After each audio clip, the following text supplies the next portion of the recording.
이재명 대통령과 여야 지도부의 회동 소식부터 얘기를 해보겠습니다. 22일입니다. 오는 일요일에 만나는데요. 참모진들은 7월 초순으로 날짜를 제안했는데 이 대통령이 미룰 이유가 뭐 있냐 이렇게 해서 빨리 잡혔다고 합니다. 먼저 최고위원님, 네. 빠른 만남 어떻게 보세요? 그러니까 매우 고무적인 일이죠. 그러니까 왜냐하면 이제 사실 그동안 윤석열 정부에서는 야당 대표가 계속 만나달라고 하는데도 안 만나 주셨잖아요. 그렇게 하면서 야당과의 어떤 대화가 실종되는 그런 광경이 꽤 긴 시간 이어졌었는데 이번에는 이재명 대통령께서 그동안 강조해 오셨던 대로 어떤 협치와 통합의 정신을 실현하고 계시다 이렇게 볼 수가 있을 것 같습니다.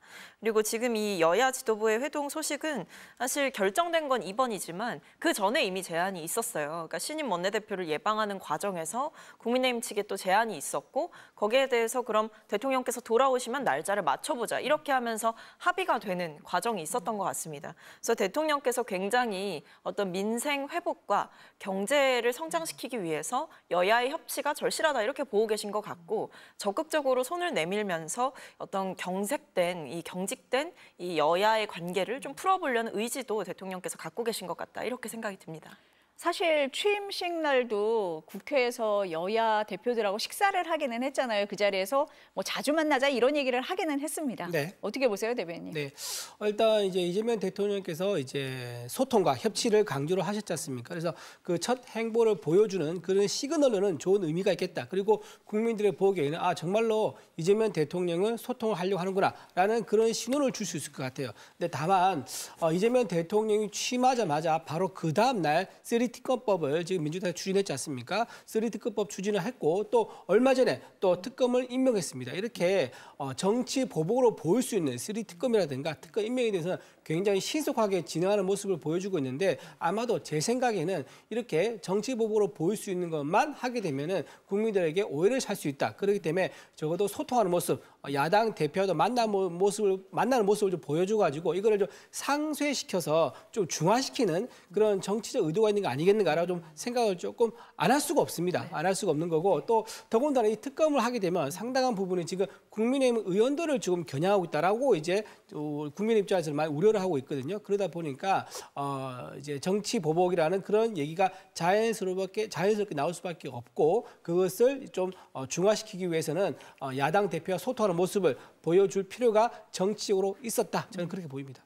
형식적으로는 괜찮은데 뭔가 네. 의도는 있는 것 같다 이런 네, 생각이세요? 네네. 그러면은 의제는 없다 그랬어요. 네네. 그럼 어떤 얘기가 오갈까 궁금한데 지금 대변인 말씀 들어보면은 뭐 특검 얘기도 할 것 같고 다른 얘기들도 좀 할 것 같다 이런 생각이 드는데 무슨 네. 얘기 할까요? 그렇죠. 지금 당연히 특검 얘기를 좀 할 겁니다. 할 것 지금 같다. 이번에 특검을 이제 함으로 인해서 내년 지방선거를 의식해서 특검 이슈를 계속 끌고 가기 위한 정치적, 전략적 특검이 아니겠느냐라고 우리는 굉장히 우려하는 목소리를 전달할 수밖에 없는 거죠.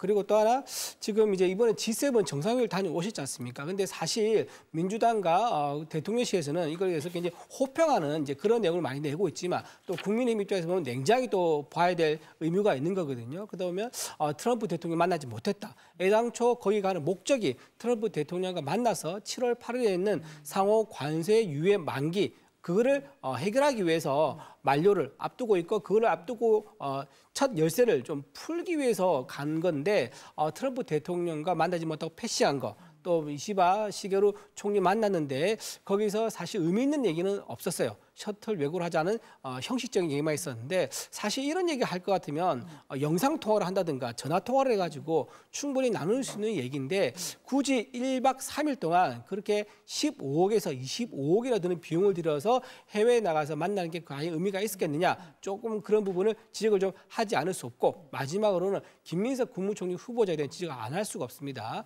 지금 제2의 조국 사태가 될 거라고 저는 굉장히 우려를 하고 있는데 지금 김민석 후보 관련된 여러 가지 돈 문제 의혹이 캐도 계속 나온다. 그리고 오늘 또 오피스텔 관련돼 가지고 후원 회장으로부터 무상으로 제공받은 것 이런 의혹이 또 나왔단 말이에요. 그렇기 때문에 김민석 국무총리 후보자가 만약에 강행이 된다 그러면 이거는 굉장히 정권을 이제 국정 운영하는데 부담이 되실 수도 있다라고 또 저희 입장에서 야당 입장에서는 또 고언 아닌 또 조언